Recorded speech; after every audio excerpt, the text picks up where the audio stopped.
دنیا کے اندر خون خار جاندار اور جانور بھی اگر آپس میں رحم کا معاملہ کرتے ہیں، اس کو بھی ایک طرف رکھ لیجئے، فرمایا دنیا میں جتنے رحمت اور شفقت کے مراحل نظر آ رہے ہیں اور شفقت اور رحمت کے منظر نظر آ رہے ہیں، دل تھام کے سنیے میرے رب کی رحمت کا نظارہ میرے سرکار نے کروایا۔ فرمایا دنیا میں جتنی رحمت کے نظارے دکھ رہے ہیں، اولاد کو ماں سے ہو، ماں کو اولاد سے ہو، استاد کو شاگرد سے ہو، شاگرد کو اپنے استاد سے ہو، بوس کو اپنے رایا سے ہو، رایا کو اپنے مالک سے ہو، جہاں جہاں دنیا میں رحمت کا کوئی عنصر پایا جاتا ہے، اللہ کے رسول فرماتے ہیں دنیا میں اللہ کی اس رحمت کا ایک حصہ ہے، 99 parts of his رحمت is blessing، اس نے اپنے محفوظ رکھے ہیں۔ وہ کرنے کیا ہے؟ اللہ نے ایک رحمت کا حصہ دنیا میں اتارا ہے، 99 رحمت کے حصے اللہ قیامت کے دن مومنوں کے لیے سنبھال رکھے ہیں۔ دنیا میں جتنی رحمت کے مناظر ہیں، جتنی رحمت کے مناظر، وہ ایک حصہ ہے، اور باقی 99 حصے خالق کائنات نے رکھے ہیں قیامت کے دن مومنین کے لیے۔ تو وہ رحمان اور رحیم ہے۔ تو کون سے ایسے کام ہیں جن کو اختیار کر کے انسان اپنے خدا کی رحمت سمیٹ سکتا ہے؟ ان میں ایک کام ہے رواداری، تحمل، برداشت۔ کیا؟ برداشت، تحمل، رواداری۔ الراحمون یرحمہم اللہ، میرے آقا فرماتے ہیں وہ لوگ جو دنیا میں ایک دوسرے سے شفقت اور مہربانی کرنے والے ہیں، اللہ ان پہ رحمت کرتا ہے۔ یہ زمین والوں پر رحمت کرے تو آسمان والا ان زمین والوں پر بھی رحمت فرمائے۔ لیکن بات سوچنے کی، غور و فکر کرنے کی یہ ہے، تدبر کرنے کی، جانچنے کی یہ ہے کہ رواداری، قوت برداشت اور تحمل مزاجی یہ کیسے معاشرے میں پیدا ہو۔ آج جتنے بھی جھگڑے اور فساد معاشرے میں قائم ہیں، ان سب کی ایک بنیادی وجہ یہ ہے کہ صبر نہیں رہا، برداشت نہیں رہی، رواداری نہیں رہی، ایک دوسرے کو دیکھنے پر رضامندی نہیں، ایک دوسرے کو سمجھنے اور سننے کی صلاحیت ختم ہو چکی۔ ذرا سی بات پہ جھگڑتے ہیں، معاملات تھانے کی جائے تک جاتے ہیں، وہاں معاملات اتنے بگڑ جاتے ہیں کہ پیسے بھی خرچ کرنے پڑتے ہیں، کاروبار بھی جاتا ہے، اولاد بھی پیچھے رک جاتی ہے۔ کہاں سے بات شروع ہوئی؟ ایک چھوٹی سی سائیکل، ایک موٹر سائیکل کسی کے پاؤں پہ چڑھ گئی، کسی کی سائیکل سے ٹکرا گئی، کوئی بڑا نقصان نہیں ہوا، ادھر سے گالی دی گئی، ادھر سے گالی دی گئی، ادھر سے تھپڑ آیا، ادھر سے بھی تھپڑ آیا، اس نے اپنے رفیق بلائے، اس نے اپنے رفیق بلائے، لڑائی ہوئی، سر پھٹول ہوا، جھگڑا ہوا، فساد ہوا، FIR کر دی، تھانے تک بات پہنچی، دونوں فریق تھانے میں ہیں، تھانے سے بات چلے گئی جناب والا جیل تک، پھر چلے گئی ہے ضمانتوں تک، اب ضمانتوں میں پیسے خرچ ہو رہے۔ بات کہاں سے شروع ہوئی تھی؟ ایک ہلکی سی گالی سے۔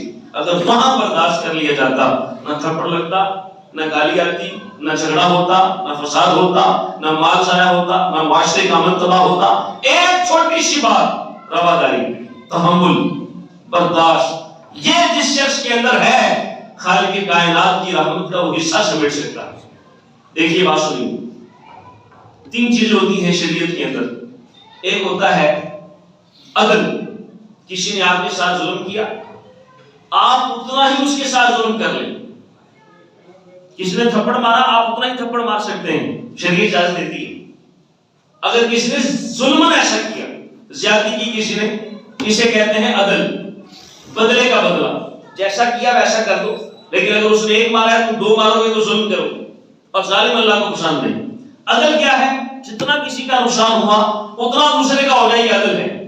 لیکن کوئی شخص اس شخص کے اس عمل پر، کسی کے تھپڑ مارنے پر، یہ گالی دینے پر، اسے کہے جا اللہ تیرا بھلا کرے، اسے کہتے ہیں عفو درگزر۔ اسے کیا کہتے ہیں؟ عفو درگزر۔ ایک ہے عدل، جیسا کسی نے کیا ویسا اس کے ساتھ کر دیا جائے، یہ عدل ہے۔ اس سے اگلا درجہ یہ ہے کہ اس نے تھپڑ مار دیا، آپ نے جواب نہیں دیا، بدلہ نہیں دیا، آپ نے اس کو کچھ نہیں کہا، صبر کر گئے، بھی گئے، عزم کر گئے اللہ کی رضا کے لیے۔ کس کے لیے؟ طاقت ہے بدلہ لینے کی۔ اگر آپ میں طاقت بدلہ لینے کی نہیں ہے، اگر آپ میں طاقت بدلہ لینے کی نہیں ہے، پھر تو آپ مظلوم ہوئے۔ لیکن اگر آپ کے پاس طاقت بھی تھی بدلہ لینے کی، اس کے باوجود آپ نے کہا میں بدلہ نہیں لیتا اللہ کی رضا کے لیے، تو یہ ہے عفو درگزر۔ اور عفو درگزر اللہ کے نبیوں کا جو ہے وہ شیوا ہے، عفو درگزر نبیوں کی سنت ہے۔ اور اس سے اگلا درجہ ایک ہوتا ہے، ایک ہے کہ اس نے تھپڑ مارا، میں مثال کے طور پر یہ مثال دے رہا ہوں تاکہ آپ کو یہ کلیئر ہو جائے تین چیزیں. ایک ہے کہ اس نے تھپڑ مارا تو تھپڑ کے بدلے تھپڑ اجر ہے. کسی نے کوئی گالی دی، گالی کے بدلے میں جواب نہیں دیا، یہ احسان ہے، یہ عفو درگزر ہے. کیا ہے؟ عفو درگزر چھوڑ دیا. لیکن اس سے اگلا درجہ یہ ہے کہ اس نے گالی دی، تم نے دعا دے دی. اس نے تھپڑ مارا، تم نے چاکلیٹ دے دی. اس نے برا کیا، آپ نے اچھا کر دیا. اس کو احسان کہتے ہیں. اس کو کیا کہتے ہیں؟ احسان کہتے ہیں. اور ان اللہ یحب المحسنین، اللہ فرماتا ہے محسنین تو اللہ کو پسند ہی پڑے. محسنین تو اللہ کو پسند ہی پڑے ہیں. آپ نے کیا احسان، آپ قرآن کی آیت سنو، اللہ فرماتا ہے ان رحمت اللہ قریب من المحسنین، یہ جو احسان کرنے والے ہیں نا میری رحمت ان کے بڑے ہی قریب. یہ احسان کرنے والوں کی رحمت میرے بڑی قریب ہے. اب آپ کو سمجھ آیا کہ احسان کیا ہے. معاشرے کی ایک چھوٹی سی برائی ختم ہو جانے سے معاشرے کی کتنے فساد ختم ہو سکتے ہیں. اللہ کے رسول صلی اللہ علیہ وسلم صحابہ کرام میں تشریف فرما تھے. آپ بنی اسرائیل کے ایک شخص کی بات صحابہ کو سنانے لگے. حضور نے فرمایا بنی اسرائیل کے ایک شخص پر موت کا وقت طاری ہوا تو فرشتے نے آ کے پوچھا حل عامل کا من خیر، تو نے کوئی چنگا کام بھی کیا ہے، کوئی اچھا کام کیا تو نے؟ اس نے کہا اللہ عالم، مجھے نہیں پتا کہ میں نے کوئی اچھا کام کیا کہ نہیں کیا. توجہ ہے سب کی؟ مجھے لگ رہا ہے توجہ نہیں. ما عالم، مجھے علم نہیں ہے کہ میں نے کوئی اچھا کام کیا کہ نہیں کیا. فرشتے نے کہا فانظر، تو غور تو کرنا، تھوڑا سوچو وچار تو کر لیں. اس نے کہا ہاں، اور تو مجھے کوئی یاد نہیں پڑتا. اللہ نے مجھے دولت دی تھی، میرا کاروبار تھا، تو میں کیا کرتا تھا، میں جس کے پاس مال ہوتا، میں خرید و فروخت کے معاملے میں جو مالدار ہوتا اس سے پیسہ لوٹانے میں مہلت دے دیتا. میرے پیسے کسی نے دینے ہوتے تو میں اسے مہلت دے دیتا. اور جو تنگ دست ہوتا آگے کہتا حضرت میرے کو آج پیسے نہیں دے، اگلے مہینے لے لینا. یا میرے پاس آ کر وہ منتی کرتا اور وہ کہتا کہ میں تنگ دست ہوں تو میں اس تنگ دست کو معاف کر دیتا. میرے عمل میں اور کوئی نہیں ہے، بس مجھے یہ یاد ہے میں ایک تاجر ہوں اور میں نے یہ دنیا میں کیا ہے، یہی میں نے کوئی اپنا نتیجہ حاصل کیا ہے. مجھے یہ لگتا ہے کہ شاید یہ کوئی، لیکن میں اسے نیکی نہیں سمجھتا، یہ تو میرے کاروبار کا حصہ تھا. تو خدا ترسی کے لیے کر دیتا تھا. تو تنگ دست آ کر کہتا تو میں معاف کر دیتا، پیسے چھوڑ دیتا. اور اگر کوئی مہلت مانگتا تو میں اسے مہلت دے دیتا. بس میں اسے نیکی نہیں سمجھتا. خدا ترسی کے لیے میں تو مخلوق خدا کے ساتھ شفقت کے ساتھ ایسے پیش آتا تھا.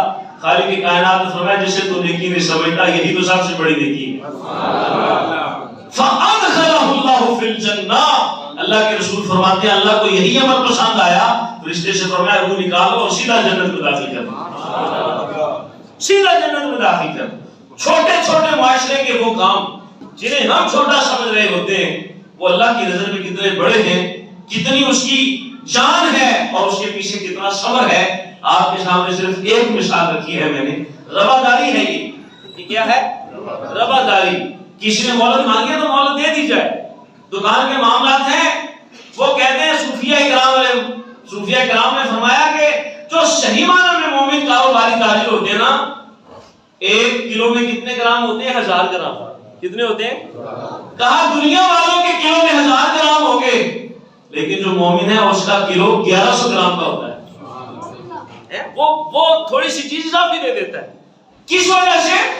خوش دلی کے لیے کہ مومن کے دل میں خوشی داخل کر دی جائے. اور اللہ کے رسول فرماتے ہیں جو شخص مومن کے دل میں خوشی داخل کر دیتا ہے اللہ کا عرش وجد میں آ جاتا ہے. مومن کے دل کو خوش کرنا کتنا چھوٹا سا کام لگتا ہے بظاہر، لیکن اللہ کی نظر میں کتنا پسندیدہ ہے. تو اللہ کی رحمت کو لینے کے لیے ایک سبب معاشرے کا یہ ہے کہ رواداری کو اپنایا جائے، برداشت و تحمل کو اپنایا جائے، دوسروں کی مجبوری کو سمجھا جائے، دوسروں کی پریشانی کو سمجھا جائے. جب بندہ بندے کے ساتھ ایسا معاملہ کرتا ہے نا، پھر خالق کائنات اسے کیسا انعام عطا فرماتا ہے. میں آگے چل کر اس کی حدیث میں ریفرنس دے کر اس کی وضاحت کروں گا. تو ایک عمل ہمارے سامنے یہ آیا، احسان کرنے والے خدا کی رحمت کے حقدار. یاد کریں سبق، احسان کرنا. احسان میں نے آپ کو بتایا کیا ہے. آپ کے ساتھ کسی نے برائی کی، آپ نے اس کے ساتھ اچھائی کر دی، یہ احسان. اور احسان کرنے والوں کو خدا کی رحمت کا حصہ مل جاتا ہے. اور دوسرا رواداری، تحمل اور برداشت.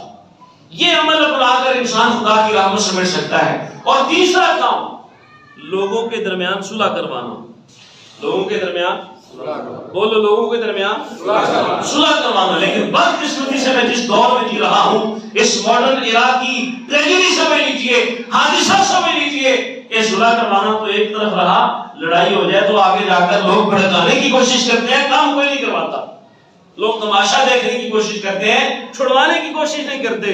لیکن اللہ کا قرآن کہتا ہے انما المؤمنون اخوہ، لوگوں مومن آپس میں بھائی ہیں، فاصلحوا بین اخویکم، اور جب لڑائی ہو جائے تو لوگوں کے درمیان صلح کروایا کرو، واتقوا اللہ، اور صلح کروانے میں اللہ سے کہتے رہو کہ کسی کے ساتھ زیادتی نہ ہو جائے، لعلکم ترحمون، جب انصاف کے تقاضوں کو پورا کر کے تم دو بھائیوں کے درمیان صلح کروا دو گے، اللہ کی رحمت تمہیں اپنے دامن میں لے لے گی، اللہ کی رحمت تمہیں آگے بڑھ کر چھو لے گی، اور اللہ کی رحمت سے تمہیں حصہ مل جائے گا۔ صلح کرواؤ آپس میں، جن کے جھگڑے ہو گئے ہوں ان کے درمیان صلح کروانا بظاہر چھوٹا سا کام ہے، لیکن اللہ کی رحمت کو سمیٹنے کا کتنا بہترین ذریعہ ہے۔ میرے سرکار حضرت حذیفہ، یہ حضور کے ایسے صحابی ہیں جو صاحب سر رسول ہیں، اللہ کے رسول کے رازدار ہیں۔ حضرت حذیفہ رضی اللہ عنہ فرماتے ہیں کہ بیٹھے تھے مجلس میں، اچانک حضور مسکرانے لگے، اور دوسری پہ مسکرا لو۔ اچھا، صحابہ کرام علیہ رضوان کا یہ طریقہ تھا کہ جب ان کے سامنے کہیں حضور کی کوئی یاد ان کے ذہن میں آ جاتی ہے تو وہ فوراً ایسا من دہرا لیتے۔ حضرت عباس رضی اللہ تعالیٰ عنہ بڑا مشہور حدیث پاک میں مسلم و بخاری میں کہ آپ اچانک نہ ایک دن ایسی اونٹنی کو ایک جگہ پہ چکر لگوا رہے تھے، تو کسی نے پوچھا حضرت یہاں چکر کیوں لگوا رہے ہیں؟ کہتے ہیں اور کوئی مقصد نہیں ذہن میں، بس ایک مرتبہ اپنے آقا کو دیکھا تھا یہاں اونٹنی کو چکر لگواتے ہوئے، میں نے کہا محبوب کی ادا کو ادا کر لیا تھا۔ ایک مرتبہ دیکھا تھا